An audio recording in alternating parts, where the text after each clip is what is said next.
Hi James, I just watched you on Facebook when you were having a discussion with somebody who claims that there's no process for enlightenment, and because we are already it, and there's nothing to gain or to lose, and everything dissolves. And I wondered what your analysis is. Yeah, well, this is a typical conversation. This is a good example of how Vedanta, how inquiry works, and where a person makes a statement or has a question. It's a kind of like a debate, and I wanted to engage this person to see how much he knew, or how he knew what he knew, and so forth and so on. Because I like to talk with people about their knowledge. And this is a good example of the no mind or no doer, no knower teaching that you find is common today in the neo-Advaita world. So he says, as you say, there's no process or enlightenment, for one is already it. Right? There is nothing to gain or lose, and everything dissolves. And then I say, what I said was that's true, but it's not true. It's true from the point of view of awareness, but not true from the point of view of an individual.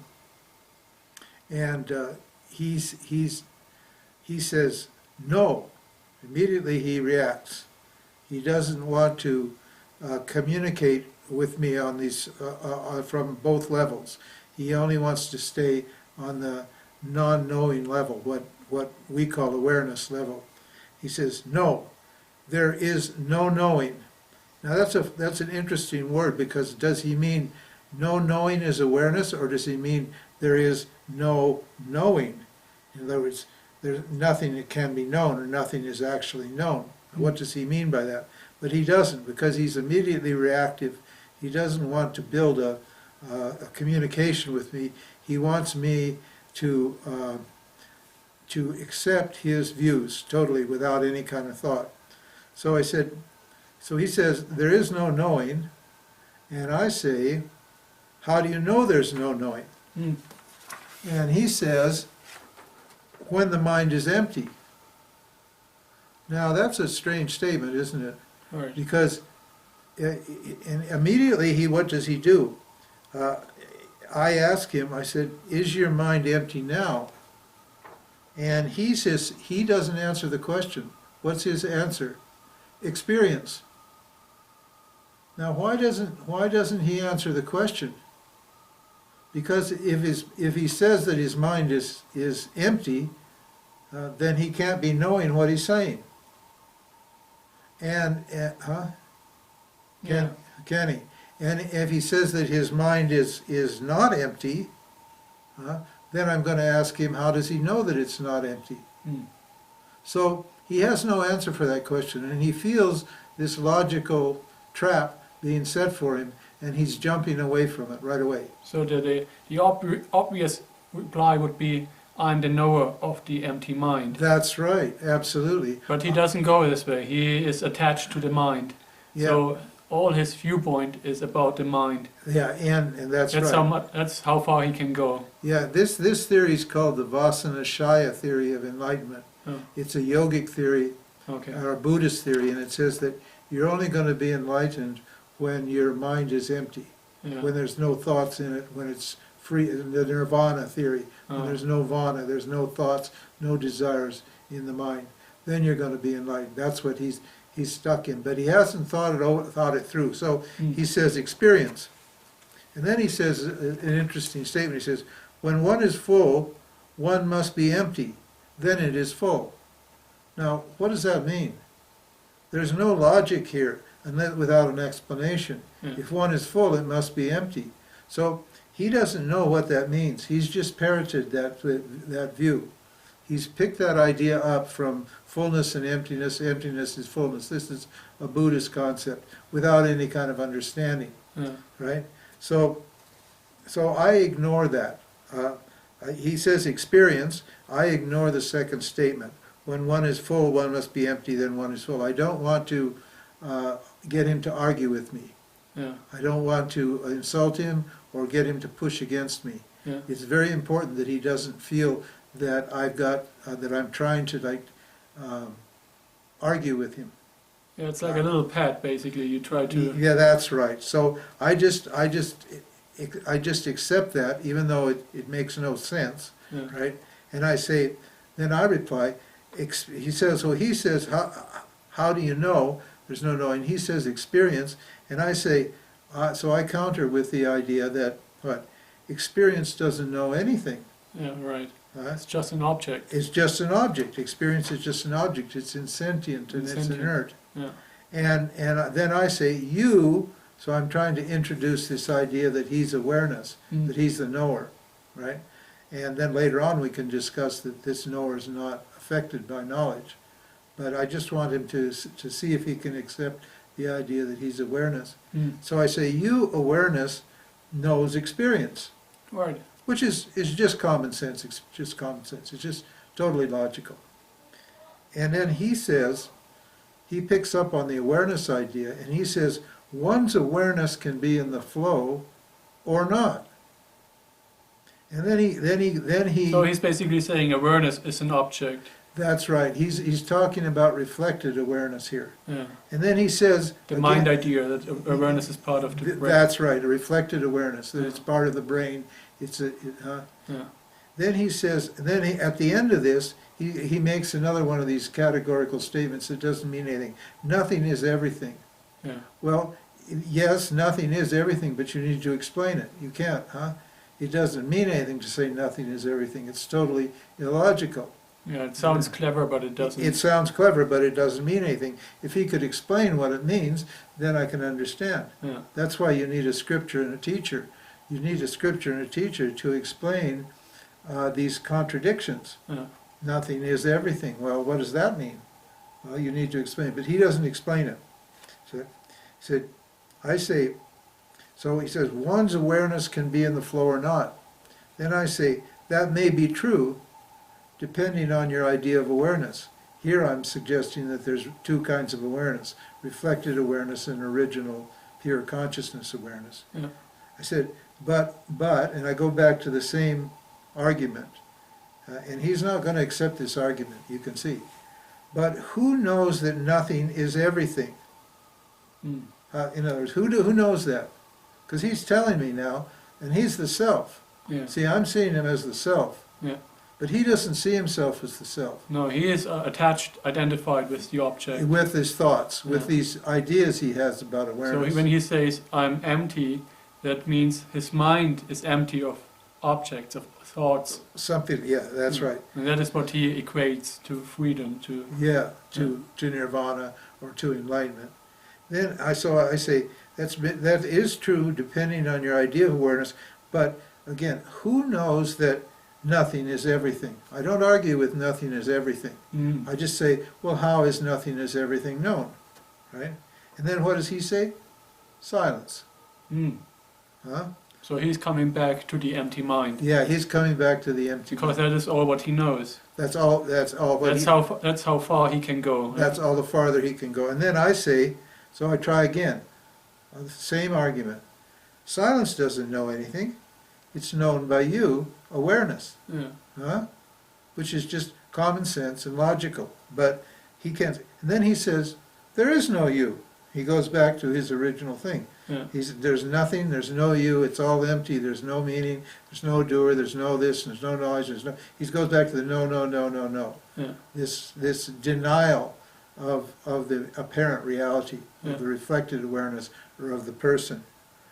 And then he says, what I'm saying is beyond the mind. Then, okay, fair enough. All right, I accept that, that's all right. But I don't care about that. I'm saying, how do you know what is beyond the mind if there's no knower? Yeah. Huh? He's making a statement that it's almost like an excuse. Like he doesn't want to argue about this, so he just says it's beyond. It's just beyond. That's beyond. right. He cannot engage in a satsang. Yeah. Because he's too attached to his views. See? Yeah.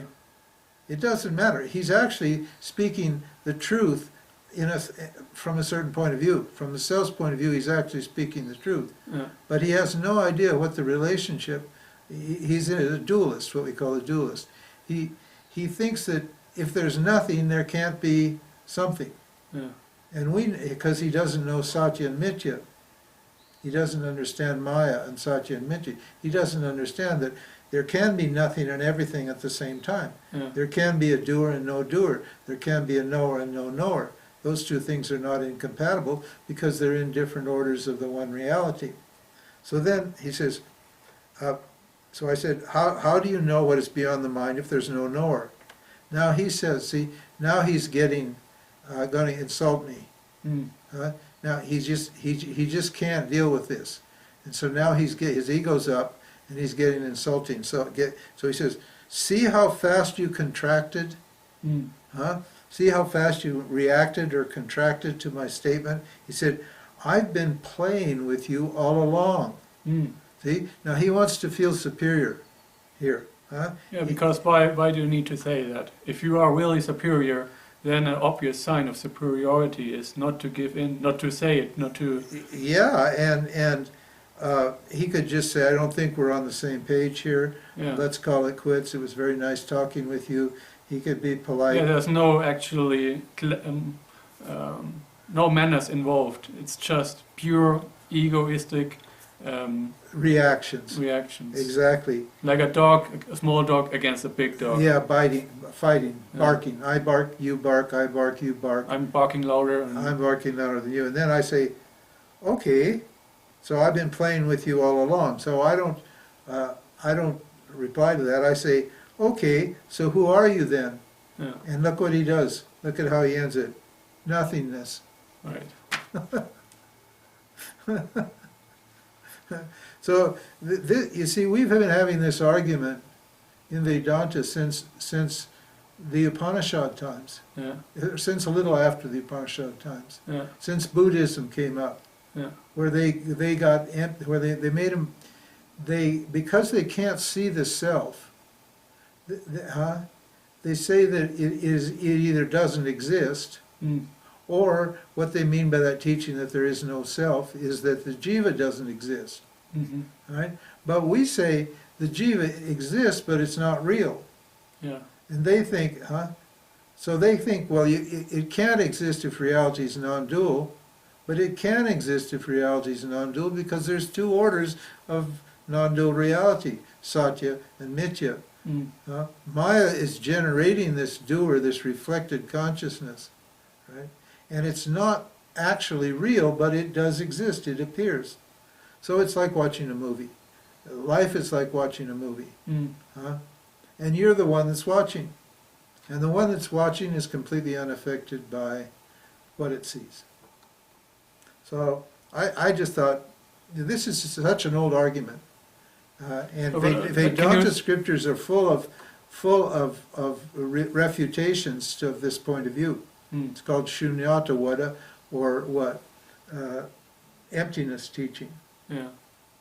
They're actually, they know but they don't know. Because they misunderstand the meaning of words. And what, so anyway, so I thought it was interesting. I thought we'd make a little...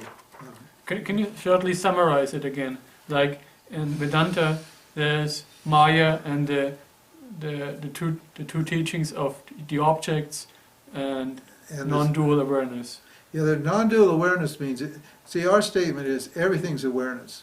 Yeah. Everything is consciousness, or everything is existence. Yeah. And if that's true, then I've got a problem. I've got a logical problem, don't I? Yeah. Because I don't see everything as awareness. Right, it's an apparent duality. I see a duality. Yeah. I see subject and object. I see you and me and so forth and so on.